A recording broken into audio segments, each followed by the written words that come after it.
Hey, how's it going everyone? Carlo here from All You Can Board, and today I'm doing another curating my collection video. I'm going to be getting rid of 7 more games from my collection. I didn't expect to be doing another one of these this soon. I'll be honest, out of these 7 games, 5 of them were games that I didn't think I was quite ready to part with yet. I kind of waffled back and forth on a lot of these here.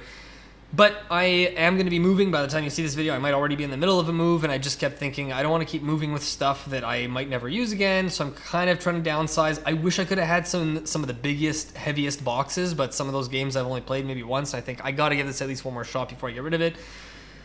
Even though some of these aren't very big games, I kind of felt like with a lot of these that I kept delaying getting rid of them for a while, thinking, no, I should play it one more time. Oh, I should play it with another player count. I should see if maybe so-and-so likes it, and then maybe keep it in my collection. And anyway, I'll get more into the individual reasons for these as we go on. I think this is either my 4th or 5th video on this. Dylan has done a couple as well, so you can go check those out to see what other games that he's gotten rid of or that I've gotten rid of.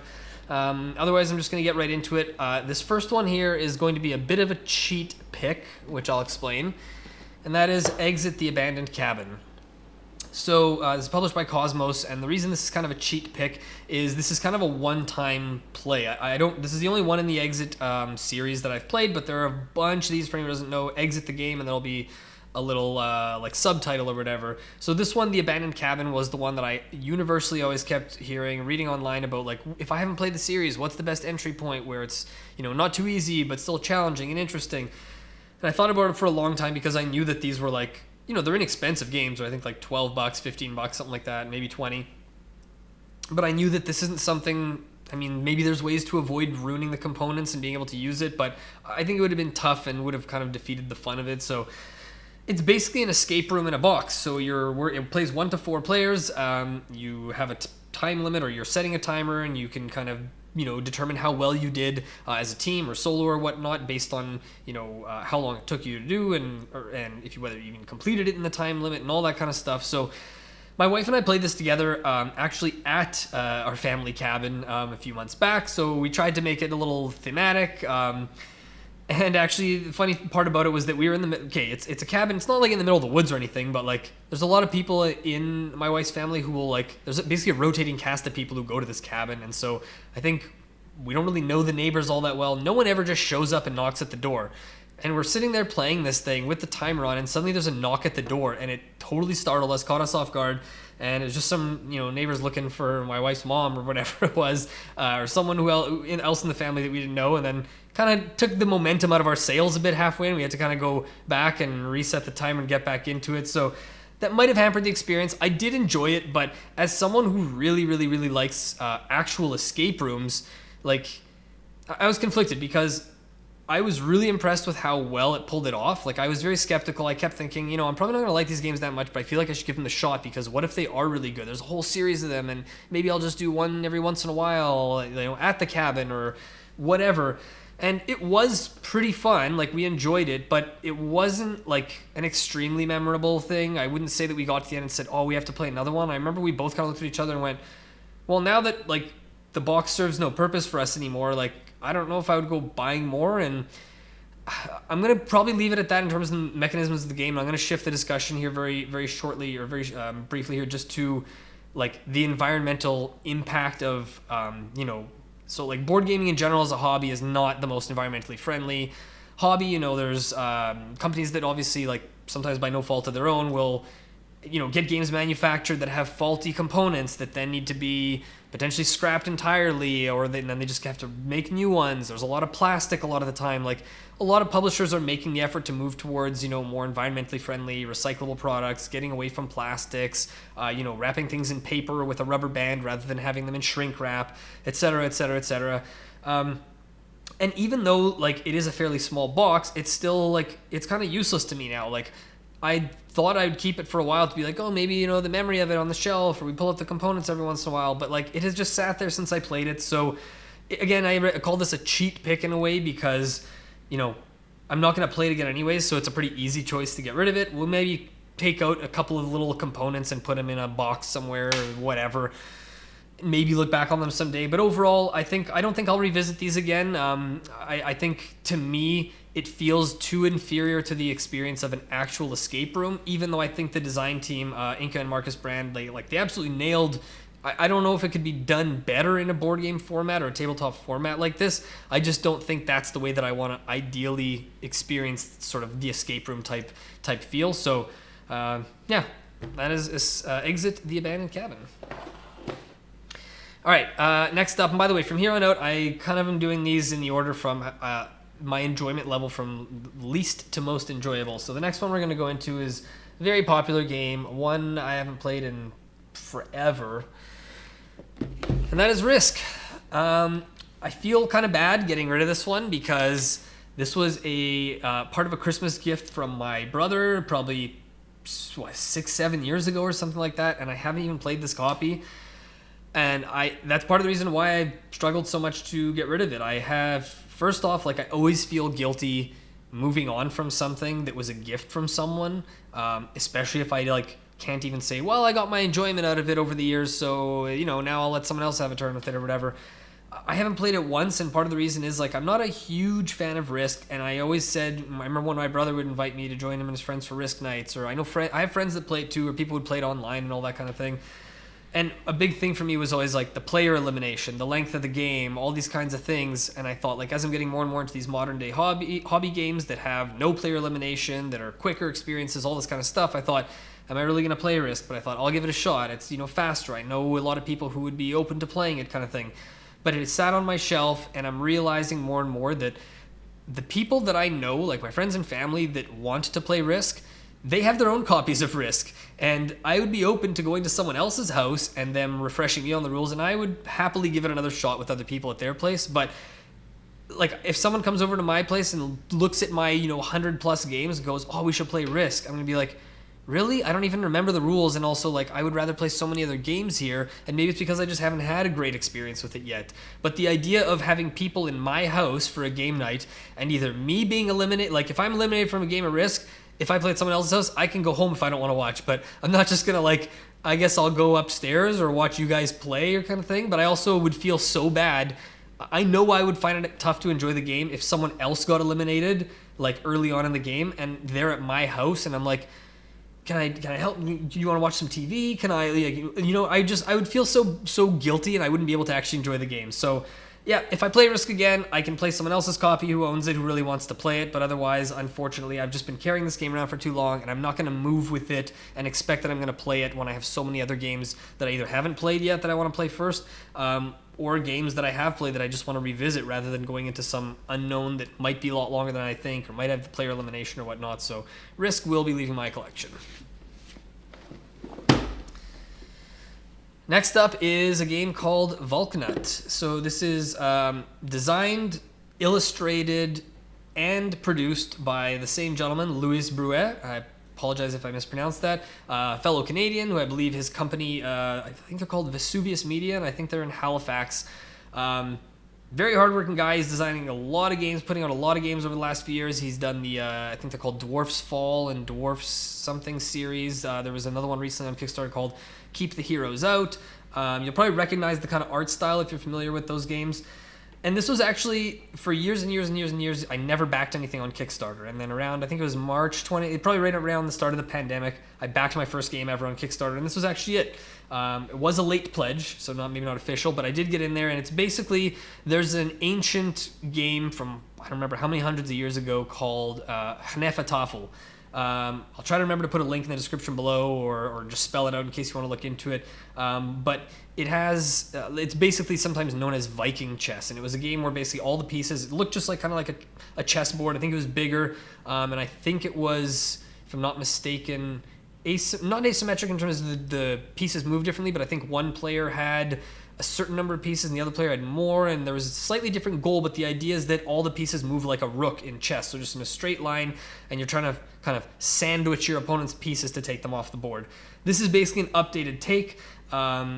Louis, the designer, mentioned in his designer write-ups or whatever for this game on the Kickstarter page that he loved Tafel and was very inspired and wanted to kind of pay tribute to this game that was very special to him, and that was part of what, like, as someone who used to really like playing chess a lot as a kid, I still have a lot of respect for the game even though I don't play it.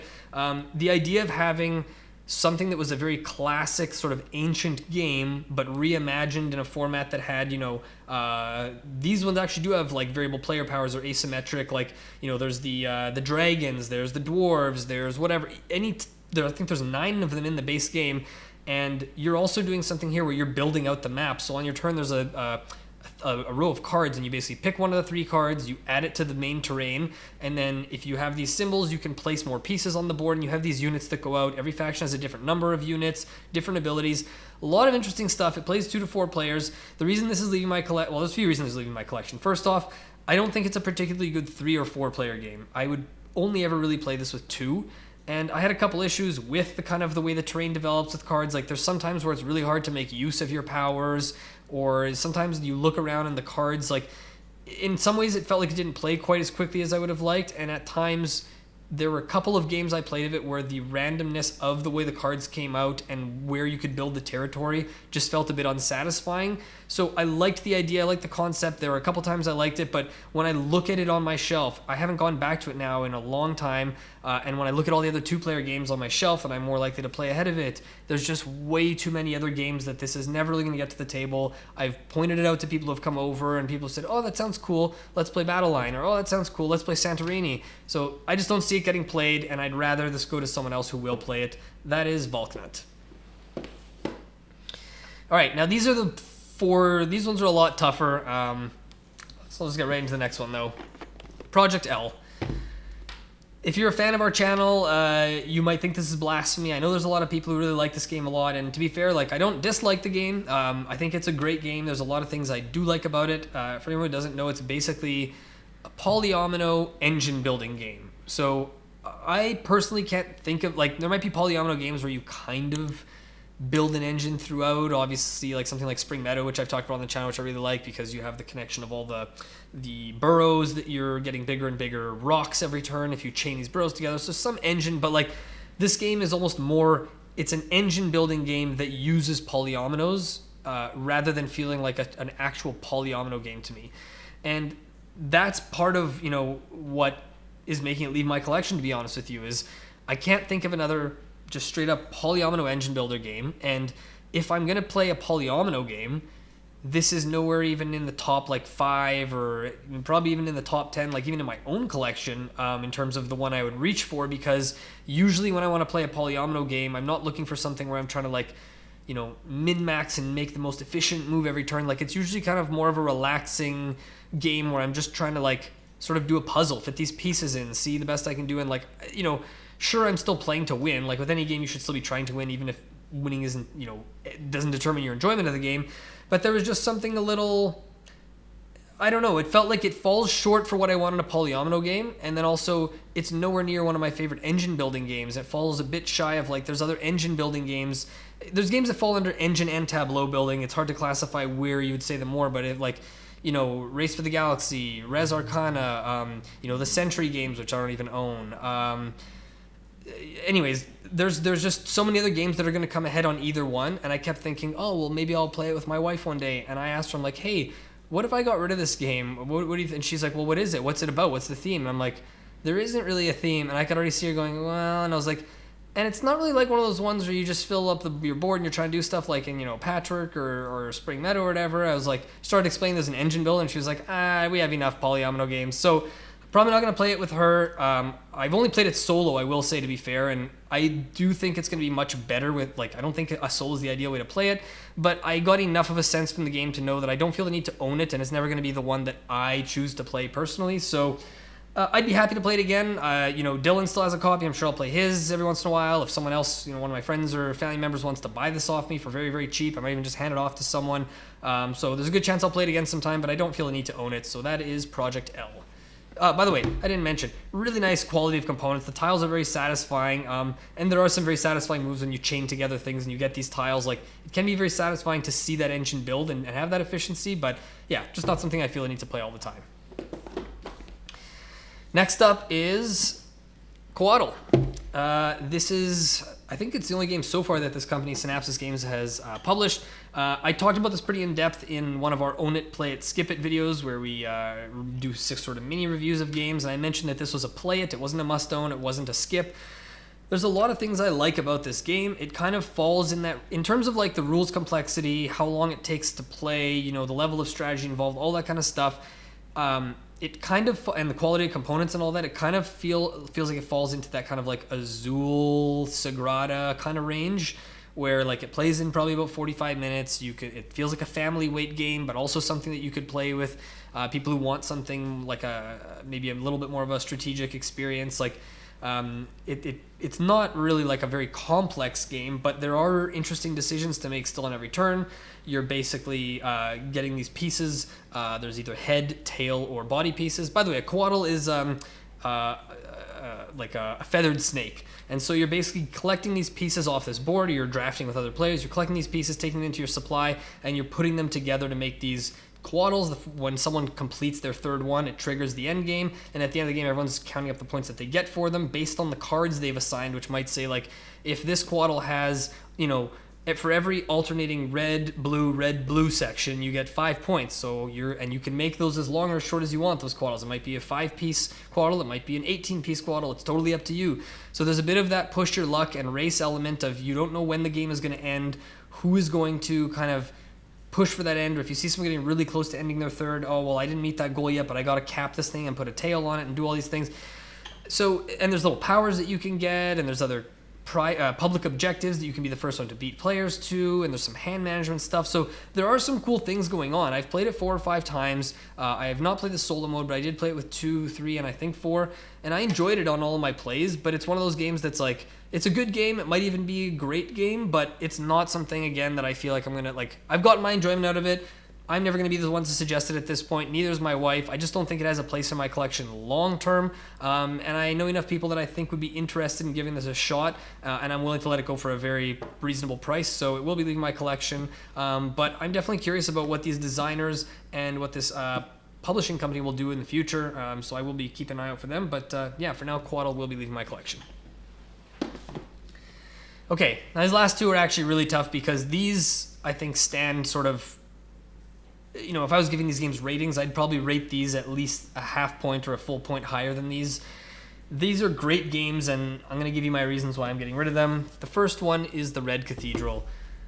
This one I really struggled with because I've only played it solo as well. You'll notice that some of these I've only played, I guess this is only the second one I'm talking about that I've only played solo during the pandemic and stuff. But I've talked before about this game because it's, for what's in the box, what you get, the bang for your buck is among the best you'll see in board games. This was like a $30 game, and I remember opening up and just seeing like, wow, the quality of the components. There's these really nice quality like jewel pieces, you know, the art on the cards and the board is really nice. The quality of like the wooden components, like there's a lot of really high quality stuff in here. The rule book there were more rules than I thought. The game had a lot more of a decision space, and I was like, and it took a lot longer to play, and I kept thinking, normally when you get a game that gives you this much to think about and this quality components, not only is the game usually $10, $15 more, but it's usually, the box is usually twice the size. So like, you know, this box is smaller than the box for Coatl that I just showed you, and it's a much kind of like meatier, thinkier game, and it's less expensive. So before I go any further,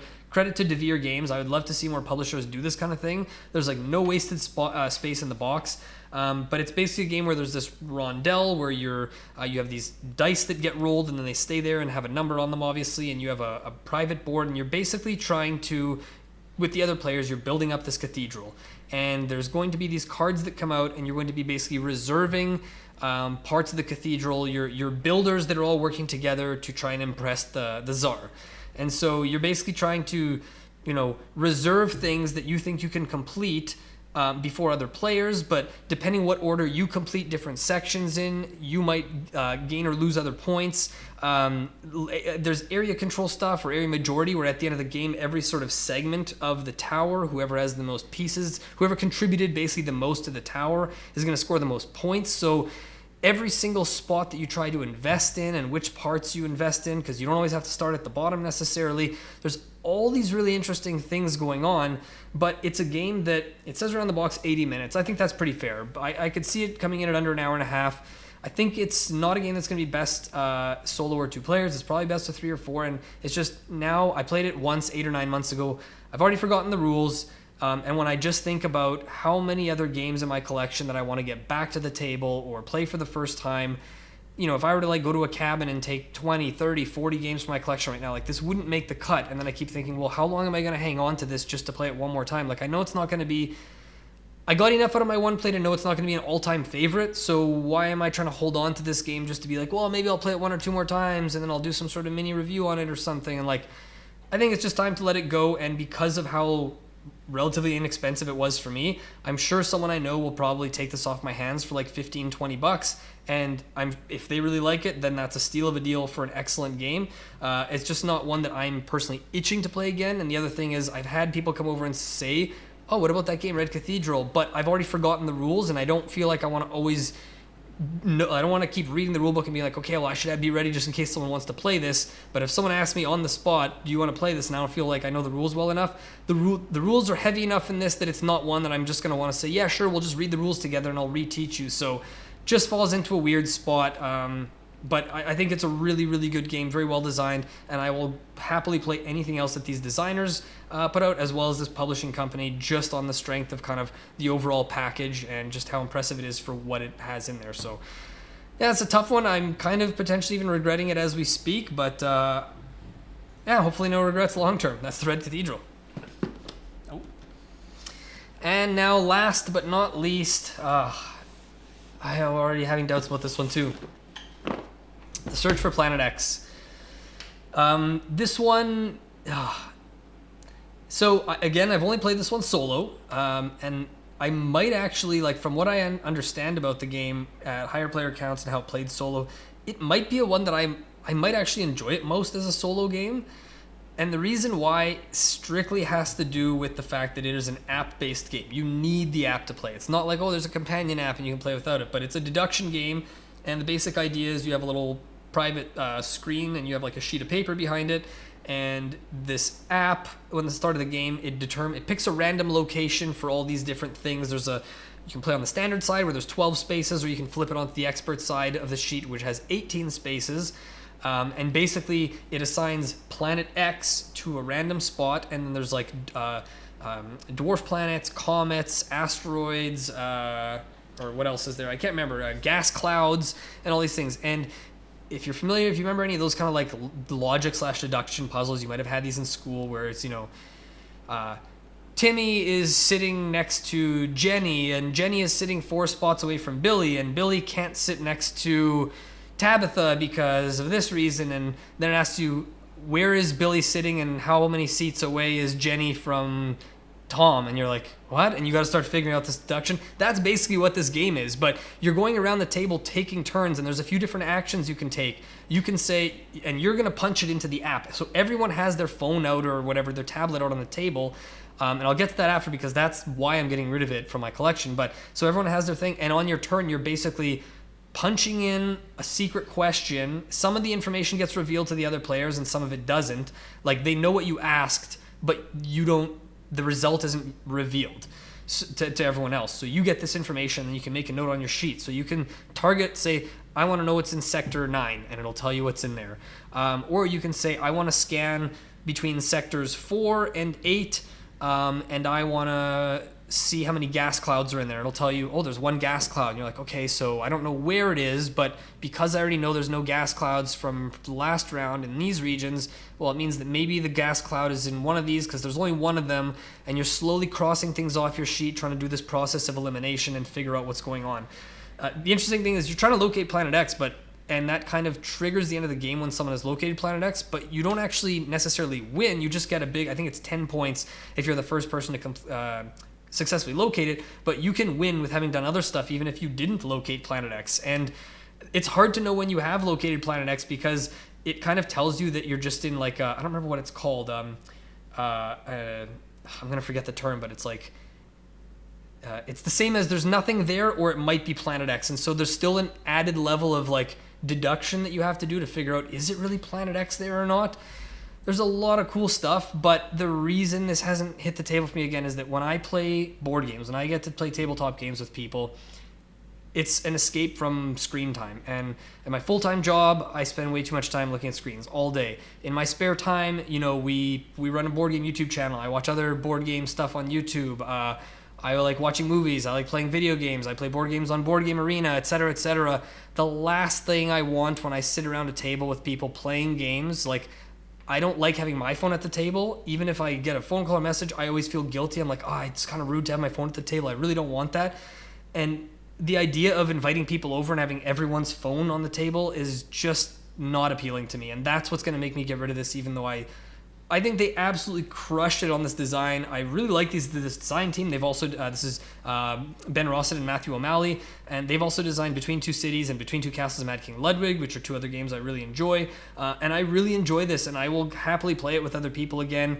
There might even be, maybe there's a digital version in the future, and maybe that feels more easy to wrap my head around because the whole game is digital rather than inviting people over to gather around a table and pull our phones out. I don't know.